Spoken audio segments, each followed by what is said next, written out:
is NBCSN. Joey Logano and Brad Keselowski will lead them down the front stretch. Big problems for Kevin Harvick. No brakes. His left front hub is gone. Going to put it up on jack stands. Here comes Keselowski. Junior, I think, is out of fuel. Keselowski goes to the bottom of the racetrack. Brad Keselowski takes the checkered flag and wins here at Las Vegas.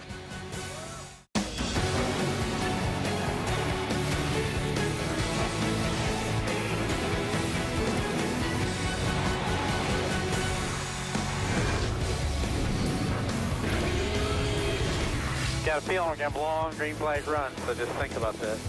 We could do a course. Car ain't driving bad, I don't need that. Long marathon, just keep it towards the front, keep working on it. And we'll have Scan All 43 later in the show for you today. Hi folks, Lee Diffie and Wally Dallin back with you here for NASCAR America on a Tuesday, a day where most teams spend the morning in meetings discussing the pros and cons of the past weekend and how to be better for the next race. Now, speaking of meetings, NASCAR is having a special one right now, and with more on this breaking news, we turn to USA Today's Nate Ryan. Nate? That's right, Lee. NASCAR also met with teams about group qualifying 2 weeks ago before Phoenix.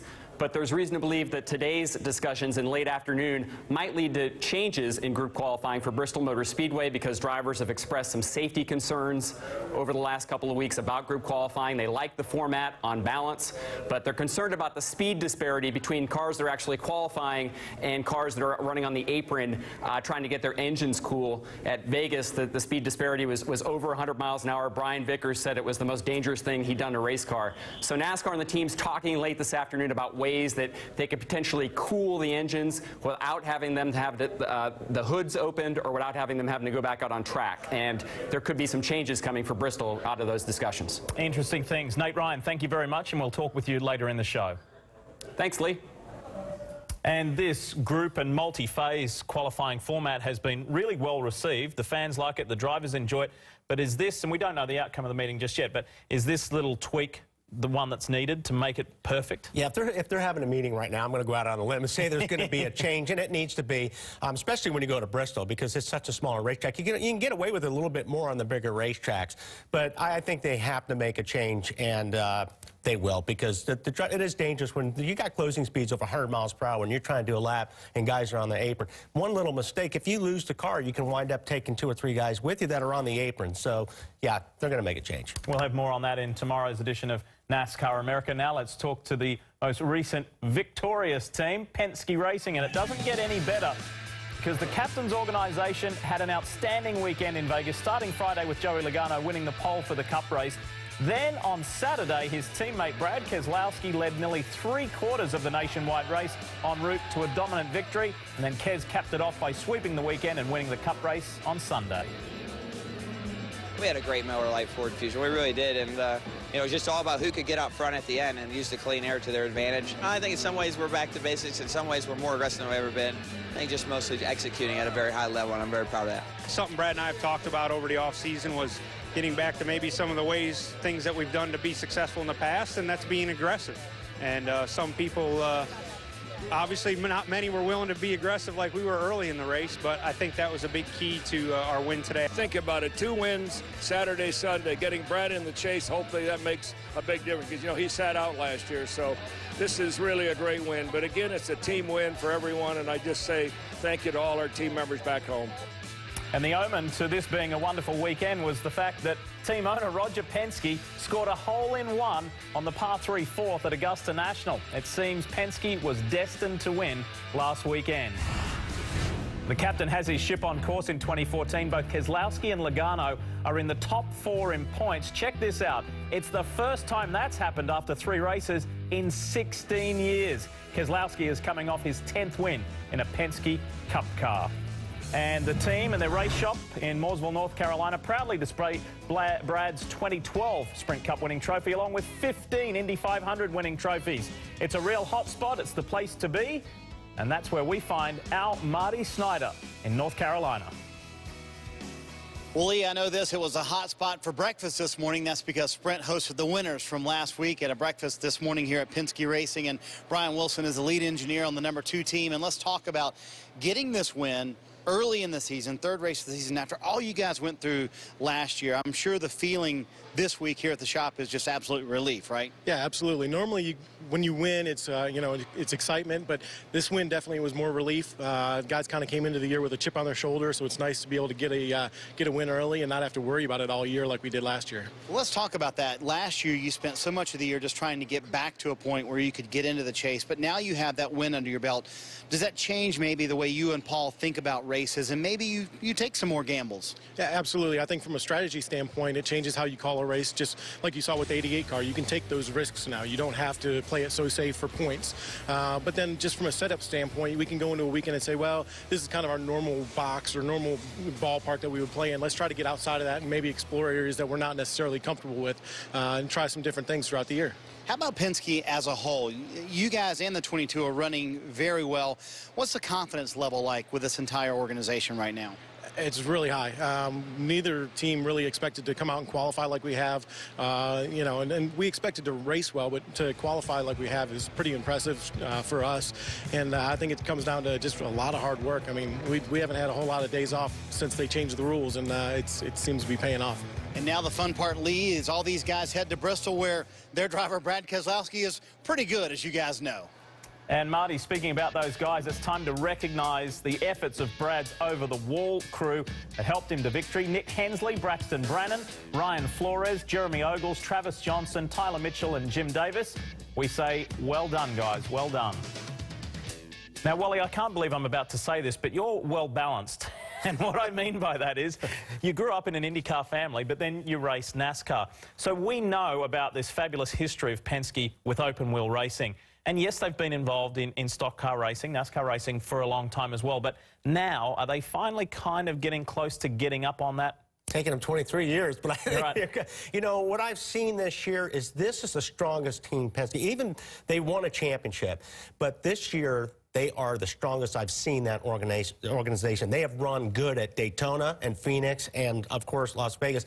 Yes, strategy got them the win, but let's not forget they've been competitive everywhere. There's some guys that got good finishes last week because of strategy, but these guys are competitive. They're running up front.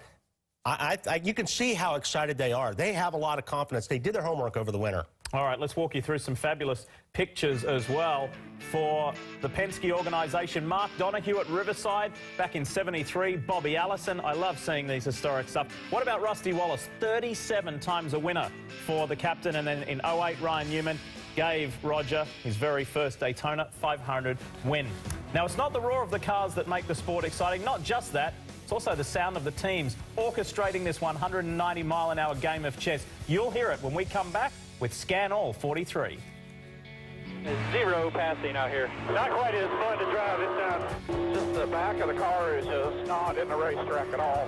Sorry, buddy. I'm struggling through this the best I can. I don't know if I'm loose or tight back here, but there.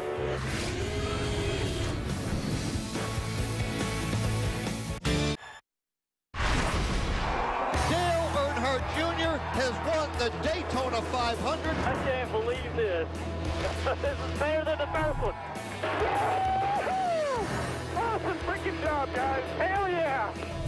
A mile and a half away from his second win this season. Can Junior hang on? Here comes Keselowski. Junior, I think, is out of fuel. Keselowski goes to the bottom of the racetrack. Brad Keselowski takes the checkered flag. We're back in the chase. Hell yeah.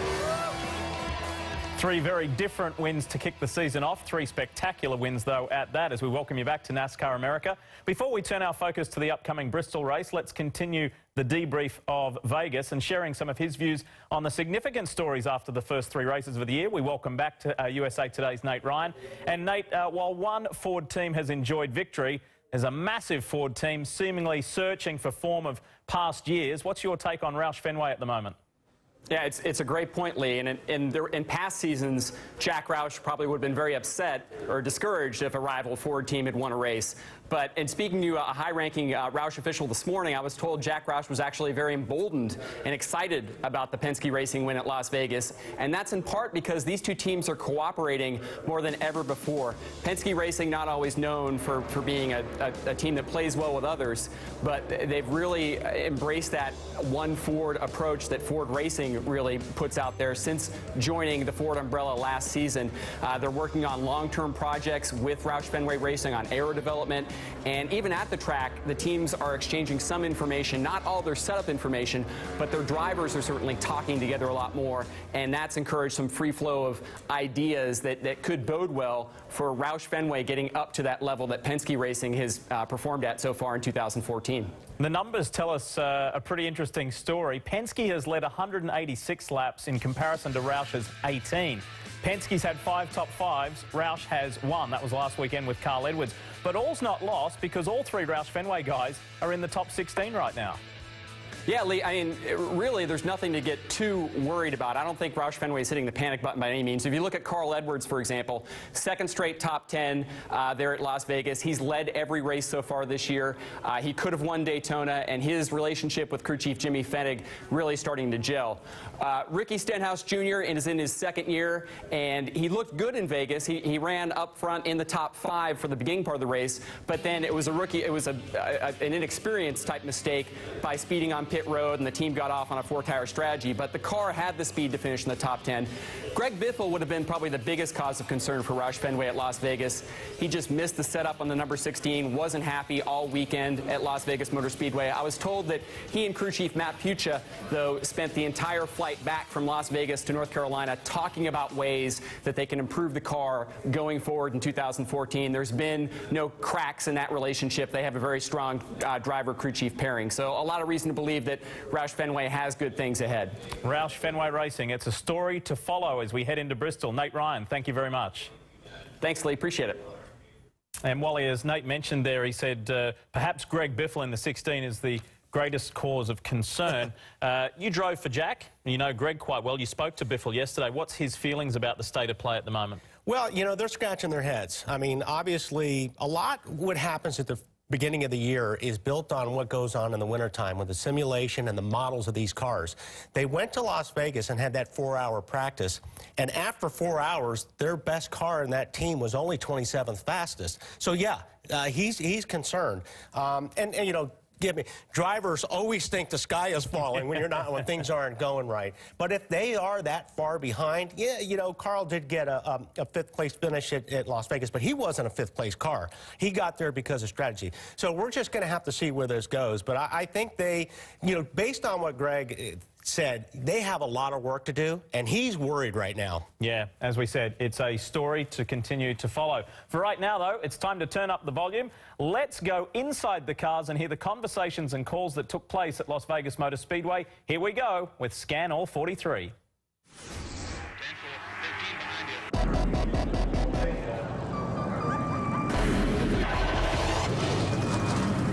Hi guys, have some fun today. Long race here.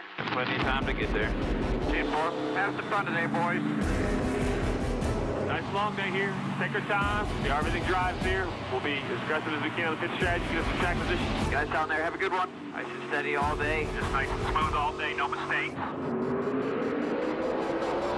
Once the green flag dropped in Vegas, it didn't take long for some teams to begin strategizing. Got a feeling we're gonna have long green flag run, so just think about that. We can, you know, we can do a course. Car ain't driving, man. I don't need that. Long marathon. Keep it towards the front, keep working on it. While others were dealing with their own set of issues. Up 95, come around. Go in, stop, go, go. Push him. That's last 43 on your bumper. Should have got PP. You know what to do next time that happens.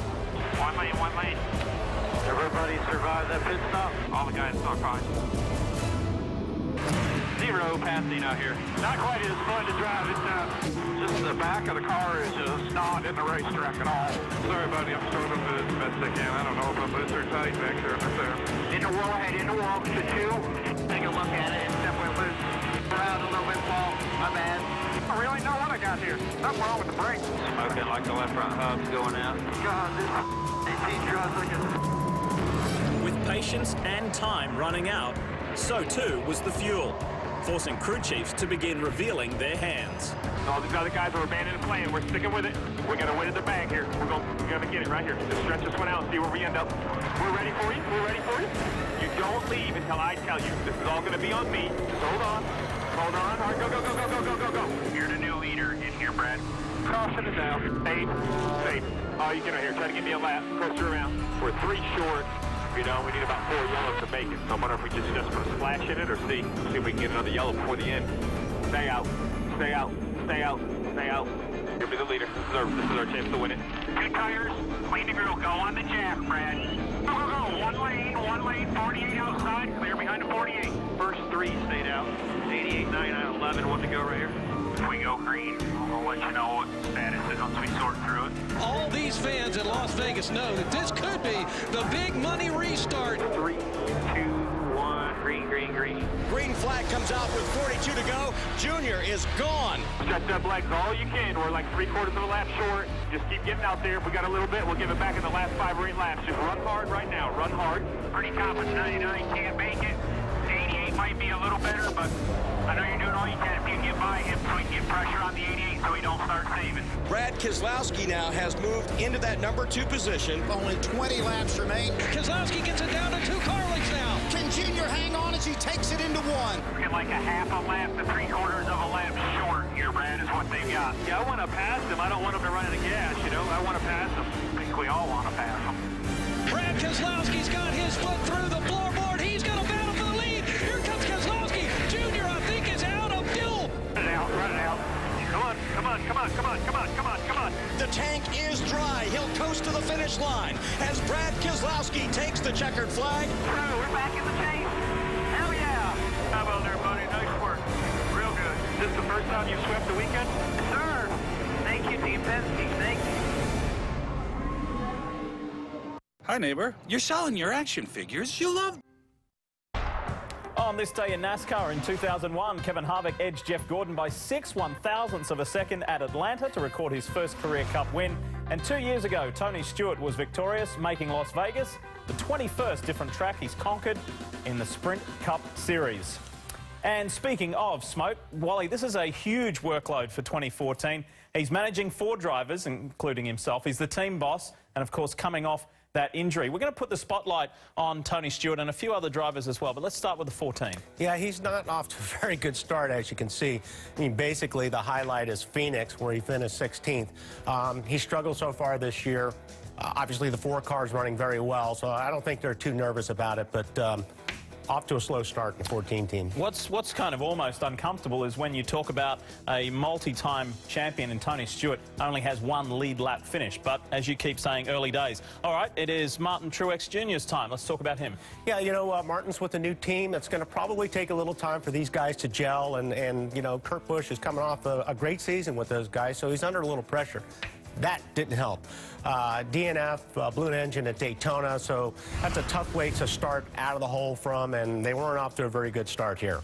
We know what a good driver Truex is, and you mentioned that pressure or the comparison to Kurt Busch last year. Is that a real pressure? Is that a real weight on him? Absolutely. I mean, you know, you're going into a race team that's had a lot of success with the driver, and you think you're going to step right in and do the same thing.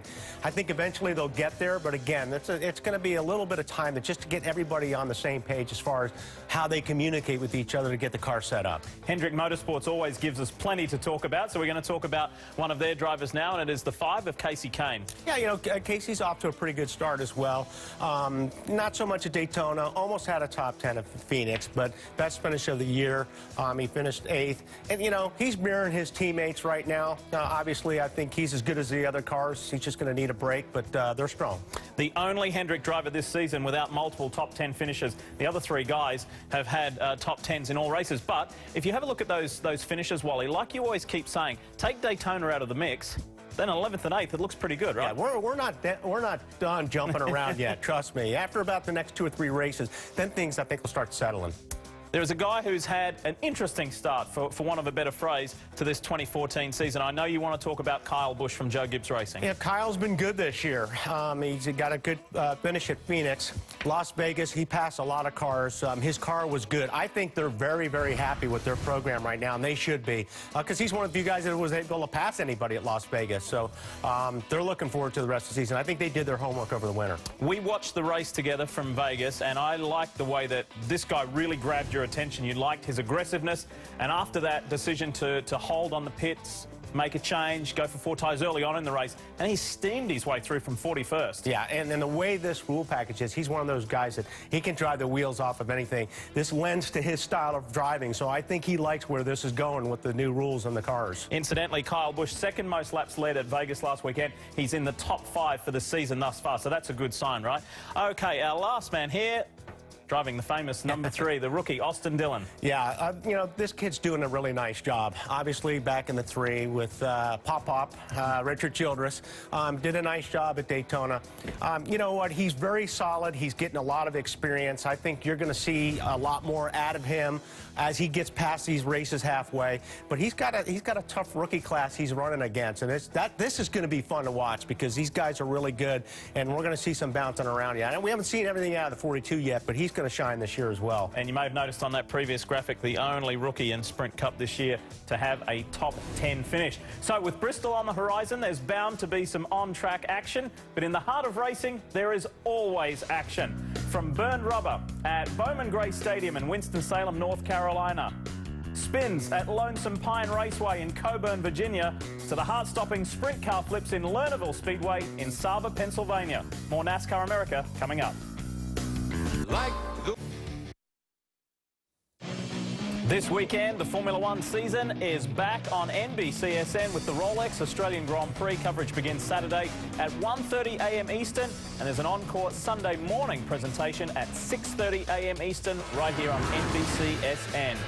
Ah, Bristol, and the moments, and the clashes, just like Tony Stewart, Matt Kenseth back in 2012. Yep, Smoke was not happy with Matt, but that's not the first and not the last time we will see confrontation at Bristol. It is amazing. Wally, I know that you really like it. There's a lot of drivers who like it sometimes. They fall in and out of love with it. But whether it be the confrontation, the changes that have happened over the years, it's just a truly special place, isn't it? It really is. And for a driver, you know, Bristol's one of those places, if your car is right, it's a blast. You know, if you can work the traffic and do it, but if it's not, it's one of the worst places in the world because you can't get out of the way there.